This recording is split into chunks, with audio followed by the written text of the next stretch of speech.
All right, let's get this up there a little bit better. Okay.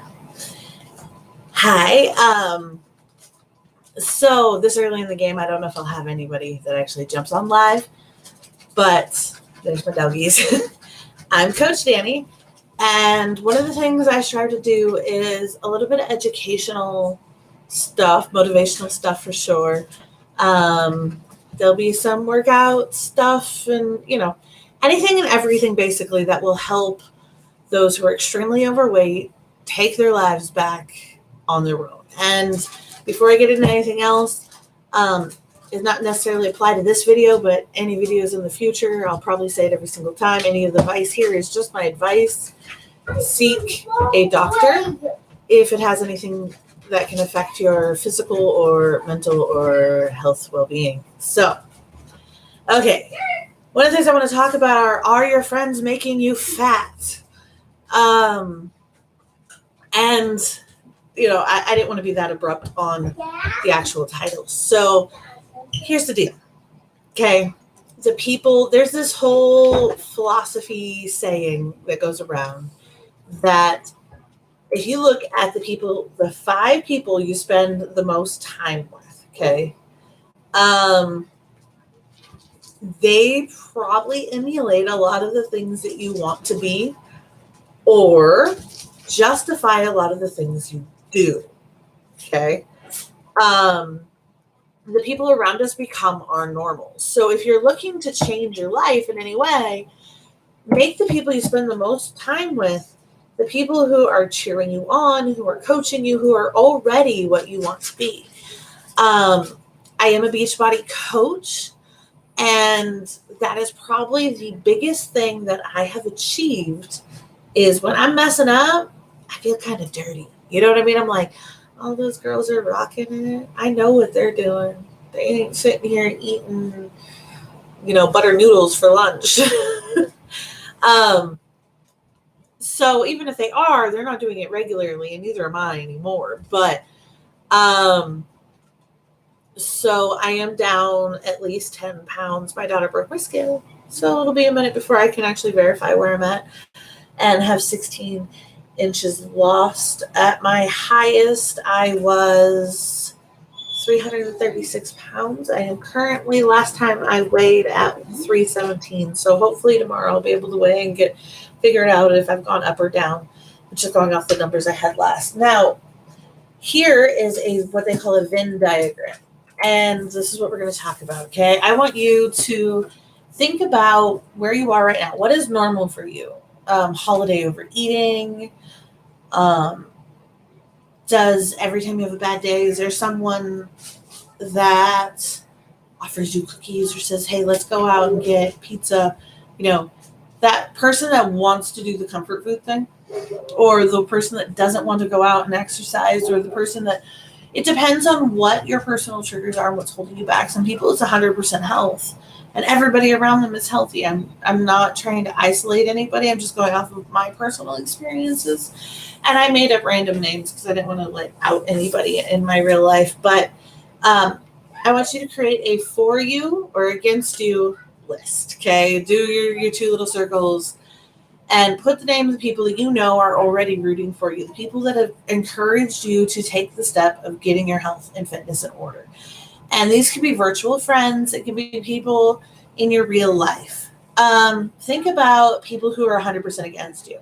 That person that's going to be mad if you make a life change. That person who's going to feel insecure that you are trying to eat better and trying to be fit, and they're going to, I had a friend who did it in a totally positive way. So, they were like, hey, I'm so proud of you. When you get there, don't judge us that haven't got there yet. And it's like, oh, hell no, I'd never do that. And they felt better. But a lot of the times people are afraid that once you are the best version of yourself, you're going to then turn your nose and judge everybody who's, below you, not below you capability-wise, but who's farther away from the journey than you are. And you shouldn't do that. Some people do. And it can be seen that way because you do kind of have to isolate people who trigger you. But that doesn't mean you have to kick them completely out of your life unless it's absolutely necessary. If they're getting mean and nasty, boot them, bye-bye. They're not good for you. Now, you're going to have a lot of people that are in this whole middle ground. And these are the people that,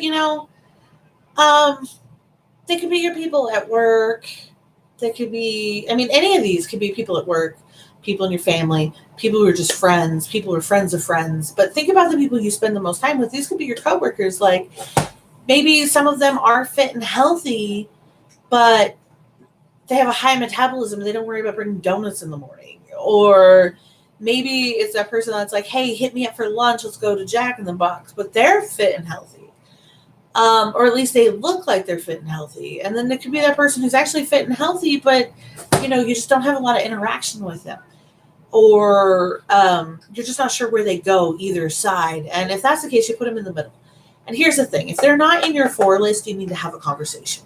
A real heart-to-heart, like, how can you help me? And we're not talking, like, acquaintances that it would be weird, like, but your closest people. If you work in a real tight-knit office, you might talk to all the people on your team. If you don't have anybody in your 4 list, then this is where something like Beachbody really comes into play, because I didn't really have a whole lot of people in my 4 list. I had some fans, people who root for me no matter what I do, but they were also enablers. So, like, I have a lot of 4 people.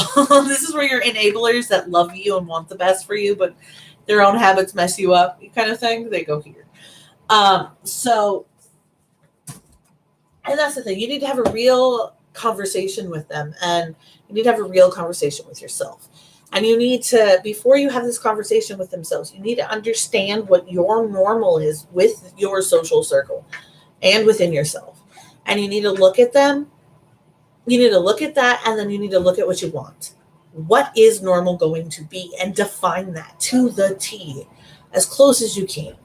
For me, I want to be that person who hikes and does yoga on the top of a mountain, because I used to do crap like that. Well, not yoga per se, like sitting meditation, but all the same, like, that's what I want to be. I want to be that nature-bound person that used to run deer trails, like, with wolves and keep up. Like, I may never get back to that, but I want that lifestyle. So, and that's fine. But right now I'm just focused on mobility. And if I lose weight, if it goes up and down, I'm not stressing on that just yet. I will be here really soon, but I need to be able to do at least some cardio, intense cardio, before I can do it. So, and that's the whole thing. You don't need to worry about all the steps in between. Okay. That doesn't matter. Like, how I just was like, oh, well, now I need to justify why that's my goal, because I seem so far-fetched for somebody who's 150 pounds overweight. Okay. I have to take a deep breath. Sorry. So here's a few pointers, okay, to defining your new normal. It's dream as big as you can, but make sure it's something you really, really want from the pit of your stomach, the bottom of your soul want, okay? Because that's going to be your why, and that's going to fuel every change you want to make in your life, okay? All right, now that we got what your normal is, share it, okay? Go to your family and friends. See how many of them you can move to the 4 category, because it's not for you, they're against you. And the people in the middle, that aren't outright the people, maybe you move them from the or category. That's fine too. Or is not as bad as against you. And once you've decided who's 100% against you making any positive changes in your life, and I pray to God you don't have any. I did not. Not really. Not in a long time. When I first started my whole life transformation, before I even started focusing on my weight, I had that problem. I hung out with the partying crew and all that. And when I became a mom, I lost all that. So because that was my life, I was going to be a good mom no matter what. So I don't really have that problem now, because if you're not for me, then bye-bye. Like, it sucks and it hurts and it's ugly, but it's necessary. So with your or category, you need to have a talk with them, and your against category. Okay. And tell them, I would love it. If you want to jump in this bandwagon with me, go for it. But that's not the whole point here. The point is I need to make a change for my health, and I'm scared for my future, and this isn't what I want. but I need help and I need support from all those who love me because, this is fucking hard. And it's okay to be honest and rough with them. These are the people who you spend the most time with, who mean the most to you. So, don't be scared about how they're going to react. And, if they're like, well, yeah, but, at Christmas we do this, and this, well, maybe we can make it a potluck and I can bring a few things that are healthy so I have an option. Or, if you go to your mom's house every Sunday for dinner and she serves, pies and cakes and pasta and, be like, hey, Mom, can we try an alternative this week? Like, I need to start making changes and I am okay with, can we have a salad on the side so I don't have to have as much pasta? Because that's the thing. A real, a forever change isn't going to be perfect, okay? You're never going to eat nothing that, occasionally you're going to have something that isn't great for you, but tastes amazing, right? We need that. Mentally, I think we need that. But we don't need a whole plate of it, a few bites of it, a cup of it, a portion of it. And that's a lot of the things you're going to learn. So don't worry about what you need to tell them and how you're going to, just, hey, I'm making a change. Are you on board? What can I expect from you for support? You can ask these questions.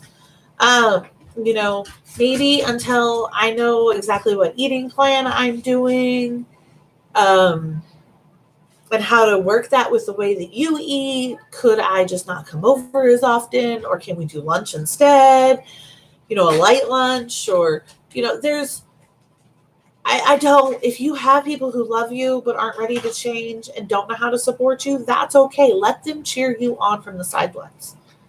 Let them know that if you don't spend as much time with them at family functions, or if you're not going to all these things that are going to have trigger foods for you, let them know that it's the food, it's not you. I love you. And make time on your time. Invite them over to your house in your life. Let them try your food.